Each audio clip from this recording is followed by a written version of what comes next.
Hey everybody, it's Andy Smith with this week's book look. Just like I said, we're not done with Will Eisner.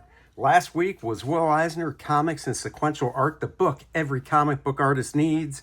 This week, Will Eisner, Expressive Anatomy for Comics and Narrative Principles and Practices from the legendary cartoonist, which Will is. Thank you for watching. I, of course, have been drawing comics for 34 years, Marvel, DC, Image, Acclaim, Valiant, CrossGen, now my own brand, Astonishing Comics. Check it out. Links are in the description below. Let's dive in.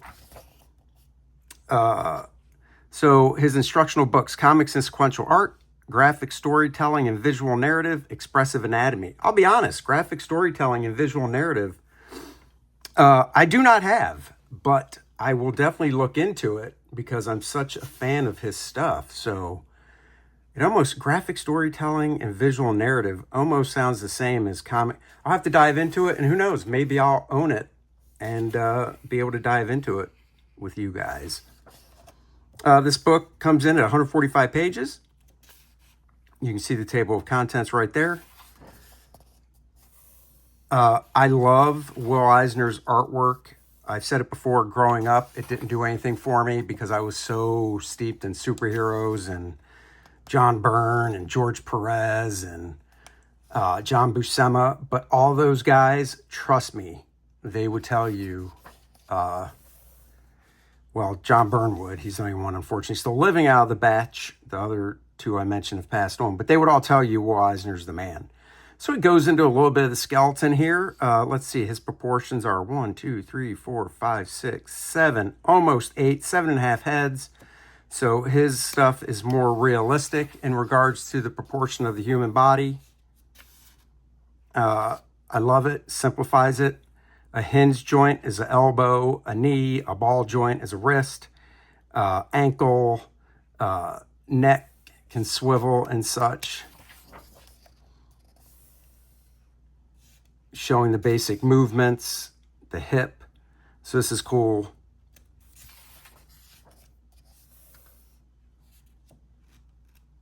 I give him credit, too, for actually drawing a skeleton for this stuff instead of just showing the skeleton once and then breaking it down to a simple mannequin. Muscles activate movement, of course. Like I said, growing up as a kid, this shot of this big muscle dude here, I would have been like, oh, what is that? Because like I said, I loved the guys like John Byrne, George Perez, Neil Adams, Alan Davis, Steve Rude. I wasn't even, guys, I went to the Kubert School, and I did like Joe's work, but I didn't fall in love with it until I was at the Kubert School. But now I look at this, and I'm like, that has so much mass and weight to it. And I love the way he does the rendering. So he breaks down the muscles, just like any good book should on figure work.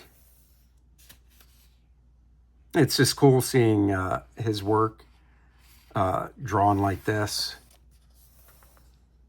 But then there you go, underlying muscles. I love it. I have such an appreciation for this work now that I never had before. Yeah. So this is cool. It shows you how far limbs can move. And obviously you're drawing comics, so you can exaggerate stuff, you know. I mean, great example, Tom McFarlane doing Spider-Man and the exaggerations he did, which I don't have a problem with. Exaggeration, there we go, there's that guy. I mean, cover this up, that head, it's like, hey, it's Conan. Look at that, that's freaking cool. I see that and I go, man, seeing him draw Conan would have been a treat. Now, this is cool. The stuff on the left, if you haven't seen my previous book looks or heard me talk about them, the stuff on the left is right out of George Bridgeman. George Bridgeman is a fantastic artist, and he even mentions it here. Mr. Bridgeman kept a skeleton in his locker at the League, Artist League. When he wanted to explain some difficult point of anatomy, he'd haul it out and holding it up by a brass ring in the skull, point out the bones he was describing and work them back and forth to demonstrate his point. Oh, that's cool. Let's see. In the first paragraph, Even now, the best teacher of this is George Bridgeman, a muralist who taught anatomy at the Artist Students League in New York from the 1910s through the 1930s. His unique concept of reducing the body's architecture into connected two-dimensional blocks enables the draftsman to easily create postures. Upon this foundation, detail of individual shape or clothing can be realistically applied while maintaining the accuracy of perspective. In the following pages are a sampling of his demonstrations. Norman Rockwell, another student of Bridgman's, reminisced about the great teacher and Norman Rockwell, my adventures as an illustrator. Dave Finch, by the way, we all know who Dave Finch is, superstar artist, big fan of George Bridgman.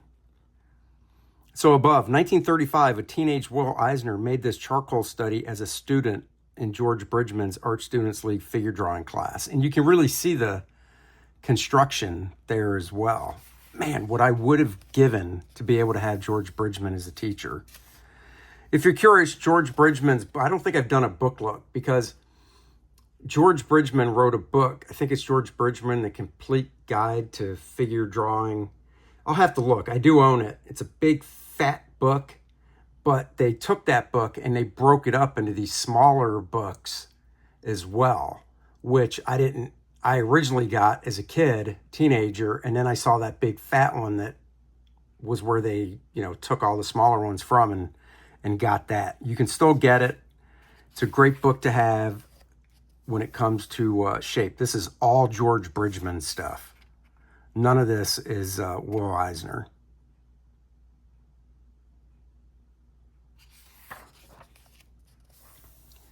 The head, great expressiveness. Will was great at doing that.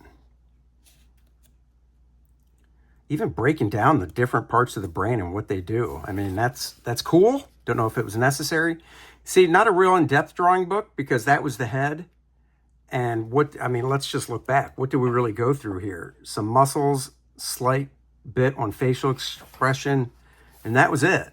So you definitely need, this is a book to complement another book that you would have that breaks down how to draw the stuff, like mine, Drawing Dynamic Comics by me, Andy Smith. Made it to 7 printings. This is cool because Will stuff, his body posture is all about telling a story with the way the figure is moving. It's never just standing there unless for some reason it's a drill sergeant telling the character to stand at attention straight up and down. The language of posture and gesture. And in here, examples from the spirit.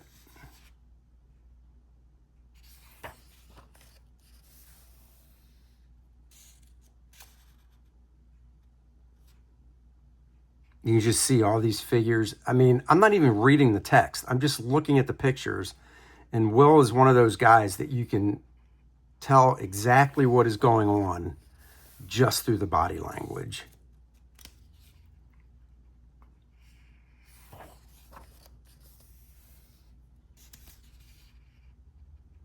Also, growing up, the spirit wasn't somebody I was interested in reading. I've read a few of them. And as a kid, I was never a teenager, even in Kubert school, I was never like, I need to do a drawing of the spirit. Now, I'm like, I want to do a drawing of the spirit. He's just cool. Hard duty. Look at this. You can see that barrel he's lifting is heavy.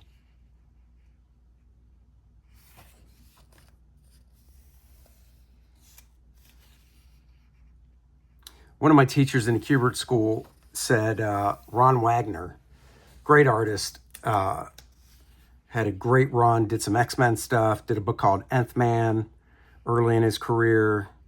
Ron Wagner, I remember saying, learn anatomy, and then once you learn anatomy, forget anatomy. In other words, learn it, but don't be chained to it, A lot of my favorite artists in comics have their stylized version of anatomy. And it doesn't bother me in the least. That's what gives people individual styles, how they perceive it and how they draw it. I think it would have been great to see Will Eisner draw Superman. And I believe in an issue, anniversary issue, I think it was issue 400, Will did a pinup. And I remember seeing that thinking, oh, I would love to have seen him do a full story. Now, this is just going through different emotions, showing the different body language and such. And there's many more than what he's showing. This is just a sampling.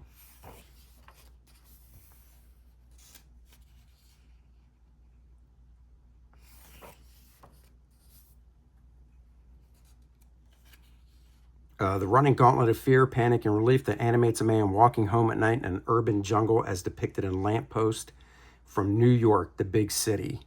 It's a great graphic novel. I highly recommend.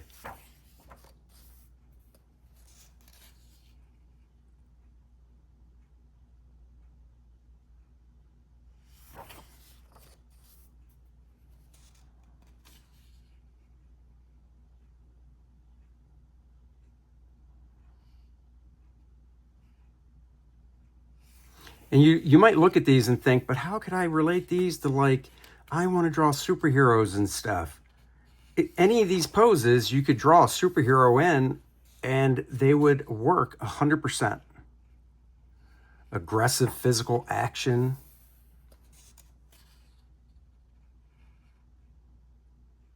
I love the cartooniness of this dude. Introducing Lovely Louie, the massive miracle that mastodon of muscular magnificence. That's great.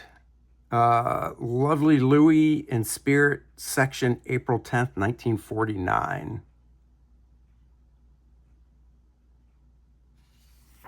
And he really captured what, this is from the 40s, what the big guys kind of looked like back then.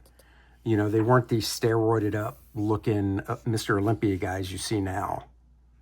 And I'm sure if Will was growing up in this time period, the figures would look different. But this is how these big guys looked back then. This is great. Shows the whole story.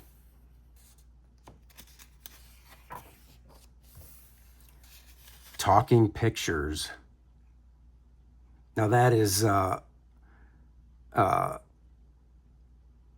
impeccable image of large readable line art with well-observed characters and subtle gestures is on the left. And then that's a Life magazine cover from 1891. Wow. Neither one of these is drawn by Will Eisner, by the way. These are just examples he's showing of basically figures used narratively, which almost they all are. Just look at this great pen work. Physical communication.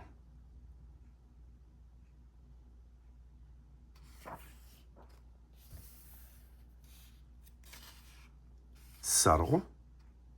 So like I said, you could draw Superman or any hero in this exact same pose and it would be great. It would work. You know, so just because you're looking at these drawings and don't be like me when, like I said, growing up where I saw this stuff and was like, oh, that has nothing to do with what I want to really draw for a living. It's the lessons learned from it.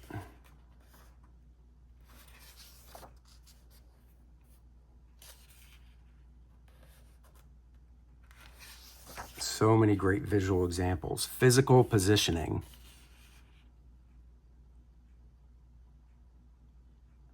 This guy's really trying to get his way, and this dude's standoffish, like, I don't need to be listening to this right now. Get out of my face.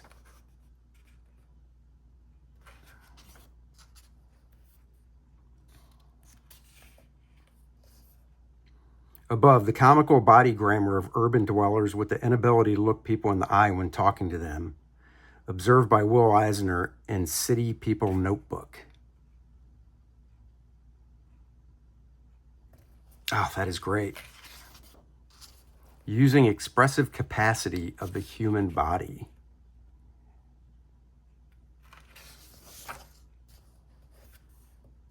Silent observer. Overheard conversations.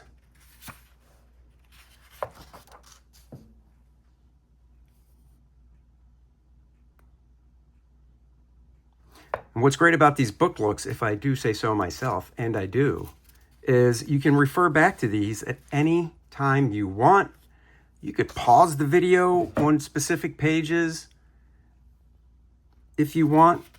And like I said, where else are you going to be able to look through an entire book and then decide, you know what, I do want to buy that. You know, these days, it's especially with Amazon, you only see the cover and a few interior pages, and then you're making a decision, and sometimes you might get it. And I've done this and been disappointed, and then you got to drive back and drop that sucker off, do a return label and all that. This way, you really get to see if you want the book. Feeling ignored, jealous, and angry at his own physical limitations, Marvin attempts to join a dance, a special wedding ring for minor miracles.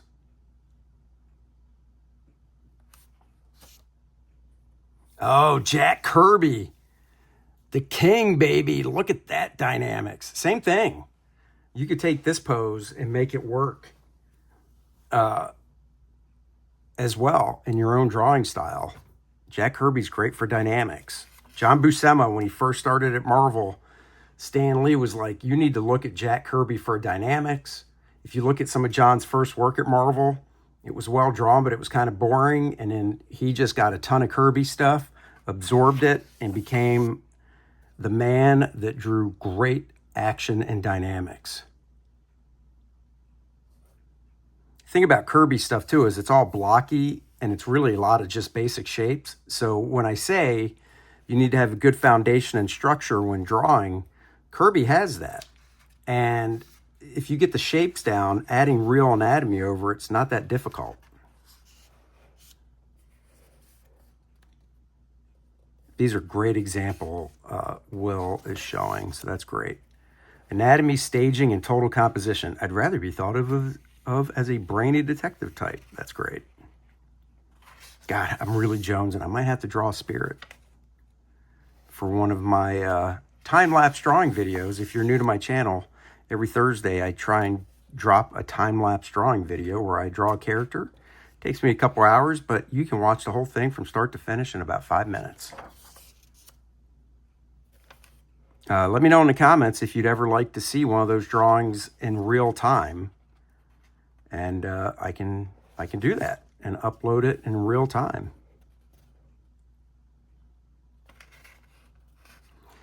The beauty about all these pages is it's all the captions below where Will is telling you his thought process and what's going on and why he picked these examples to show.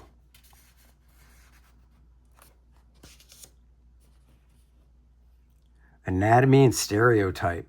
Tall people, short people, trim people, fat people. That is wrong. That should say slightly overweight people. Young, fat, old. Oh, try not to get triggered right now. Oh, look at that football player. It's great. Different postures and such.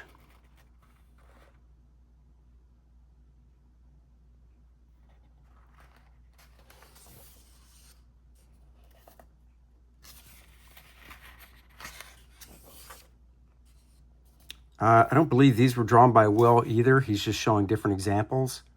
Pretty much this different nose on the same profile. And showing how to vary up faces and whatnot. Great character concepts here.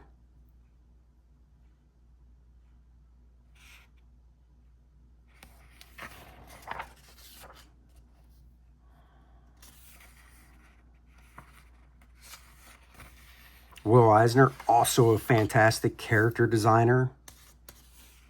Just look at the differences in all these characters.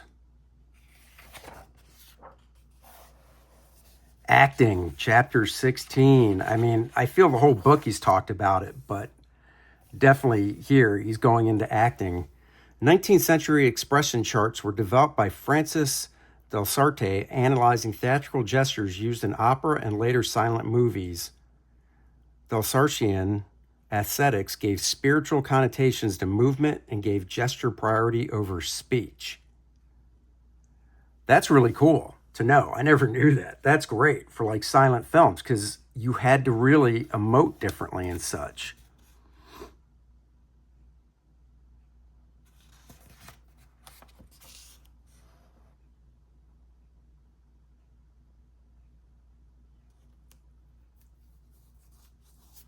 Great stuff with body attitude.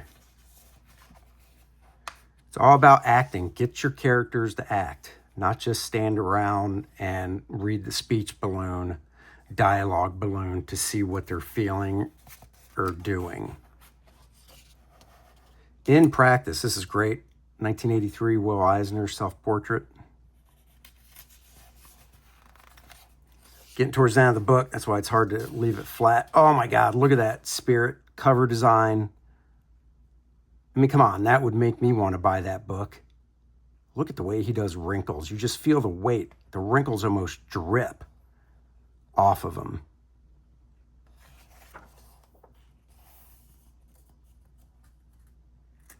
Even some exercises.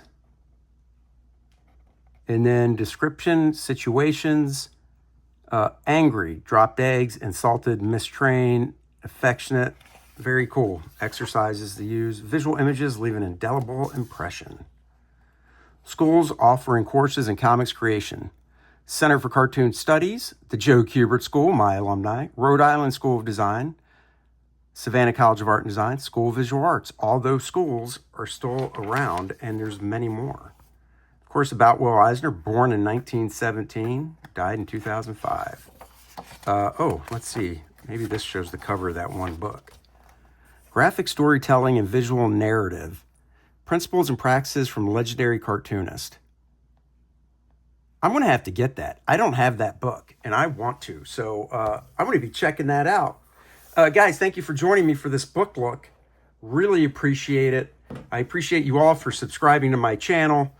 Once again, 34-year veteran of the comic book industry. So subscribe if you haven't already. And, of course, go check out Lilineth, Infernal Conflict, launching very, very soon. The next exciting chapter in the Kor-Drath saga. Until the next book look, I'll talk to you guys later. Thanks, everybody. Bye-bye.